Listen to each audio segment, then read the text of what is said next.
I think we've all realised, have we not, that Meghan Markle sees herself as an international icon who simply can do many different things. Executive producer, writer, author, publisher, you name it. Even though many of these things have taken a turn for the worst. When you look at the sales of the Penguin Random House book, The Bench, obviously they went along with that book simply because they wanted Harry's tomb. It's as simple as that. And they got it. And of course it proved to be rather successful for them. The Bench itself was a sort of half-baked idea that they basically said, well, we'll put a book out by Meghan. She clearly lost interest, and though it's packed with wonderful illustrations, nobody actually knows what it's about. That's the problem. Now, of course, Meghan Markle, once again, is very angry. Nothing new there, as you can imagine. But she's very angry with the fact that she gets the blame for all the things that go wrong, whether it be, the Netflix deal with Pearl or the Spotify podcast. But as ever, there's a bigger story looming. Let me explain. Hi, good morning. How are you? Nice to see you today. By the way, did you know on this day, one of the creepiest things I ever found out was the acid bath murderer, John Hay. That's right, in 1949, he was sentenced to be hung over here in London. Fascinating story. And by the way, the reason why I mentioned this is years ago when I first came to London, I worked in a hotel called the Onslow Court Hotel in Kensington, right? And what was fascinating, it was a really creepy little place, but I mean, it had been something of its day. I only found out years later that this was the hotel that John Hay had stayed in. And rather strangely and rather cruelly, some of the staff had given me the same room that he used to reside in.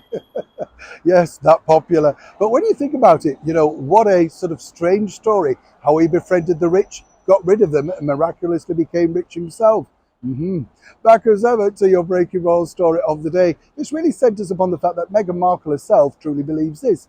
As we know, she got ditched by Spotify, mega deal in tatters, not her fault, still trying to plan it to come back, trying to reach out to the likes of Taylor Swift and other mega stars in the vain hope that she can resurrect this plan that she thought was going to work. But according to a very good source who worked on that show, they basically are saying that, look, she really has got the brunt of the blame, and she truly believes that if they'd have listened to Meghan, things would have been different. Spotify bosses, of course, feel differently, calling them grifters. Tied it up. But truly, this is the problem for Meghan. She believes that actually the people she was putting forward, and let me be blunt, they rejected quite a few people that Meghan put forward. Now, she's saying that they're getting the headlines and the blame for the fact that people lost their jobs within Spotify. But she also cited, and you have to say in the balance of impartiality, that there were many other podcasts that failed in the same season remit. So why should they get the blame? Well, of course, they get the blame because they got the lion's share of the money. But moving forward for somebody like Meghan Markle, she's trying to get her new team to reverse the negative PR, to basically say, well, it wasn't all her fault. As ever, though, Spotify have the bigger angle. And as ever, they paid out the most money. And as we told you before, what I find strange about this is, it's always the little people that get the bullets. And of course, the people that remain at the top still pick up that mega salary, even though they made a huge mistake, some might say, in signing the former royal. Either way, Meghan's not taking it lying down and plans to address this in a forthcoming interview. It's going to be fascinating how Spotify retaliate. Neil Sean in the very heart of London.